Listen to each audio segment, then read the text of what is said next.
Notre invité ce soir, toujours dans le cadre des élections sénatoriales, est Eugénie Rezer, candidate surprise, candidate de dernière minute, la femme de culture, présidente de l'association des Amis de Léa Gontran Damas.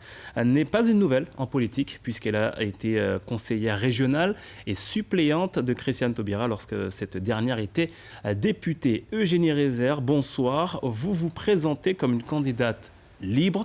Pourquoi cette candidature et ce retour en politique?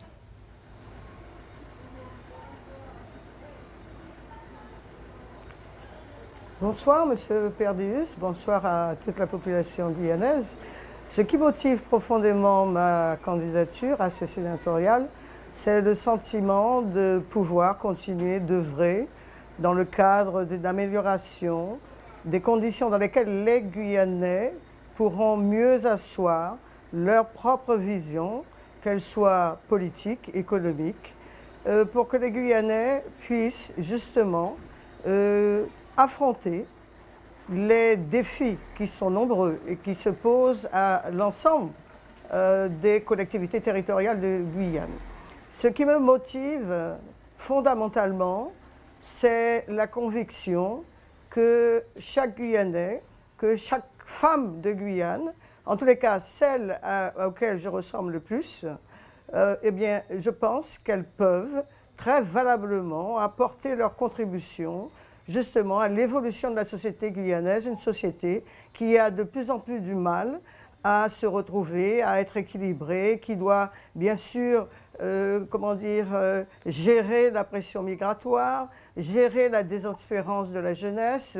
Bref, il nous faut absolument trouver des solutions. Alors, je pense être une partie de la solution en face de moi. Beaucoup de problèmes, mais je peux vous le dire dès maintenant, Monsieur Perdius, que mon objectif principal est d'être le porte-parole, d'être l'intermédiaire, le trait d'union, le go-between, les différents responsables des collectivités territoriales de Guyane. Et tout cela avec quel programme, quel projet?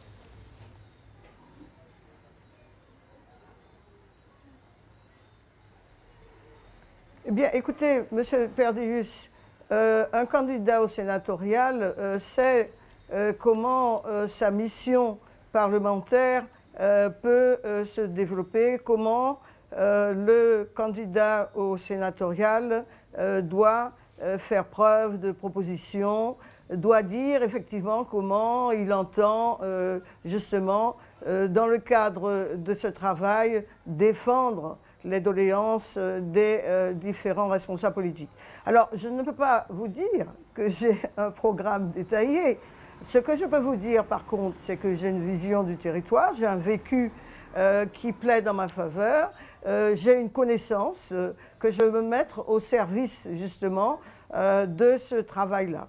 Alors, il est évident, Monsieur Perdius, que ce programme est soumis à l'approbation des grands électeurs. Alors, je sais très bien que c'est un collège qui regroupe 527 représentants politiques guyanais, mais je pense qu'ils sont l'expression, de toutes les façons, de la population guyanaise, et j'espère qu'une majorité de ces grands électeurs me feront confiance, comprendront que la femme guyanaise que je suis, la femme militante pour la cause d'une reconnaissance de la Guyane, parce que je n'arrive toujours pas à me satisfaire de voir la Guyane banalisée dans cet ensemble national français, comparée à des entités géographiques, politiques et culturelles qui ne sont pas à la hauteur de ce que représente la Guyane et le poids réel de la Guyane dans l'ensemble français et européen.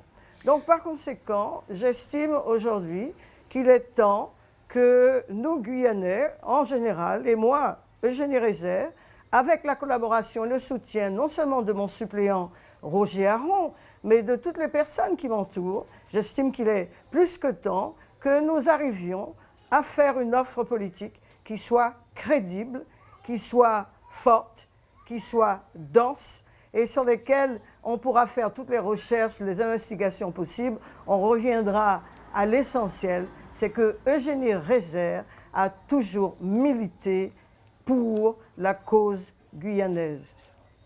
Une offre politique crédible. Voilà ce qu'on retiendra donc de cette dernière intervention. Merci Eugénie Rezer d'avoir répondu à notre invitation dans cette édition.